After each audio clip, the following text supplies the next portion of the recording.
Later date. Your power is the result of decision to reveal it. You are powerful in whatever moment you choose to be.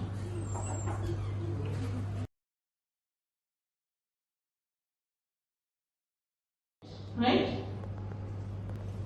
So what are the two most important categories of IPR which are very important for you, students, teachers, entrepreneurs who will do startups later on are patents. Patent cattle to enter, and for say plot of land where you want to build a house later on, how will you protect it? By putting a boundary so that thieves don't enter, trespassers don't enter, right? So these are all what kind of properties?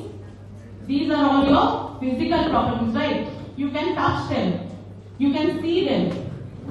But what about the properties which you cannot touch, which are intangible ones? What are those types of properties? Like a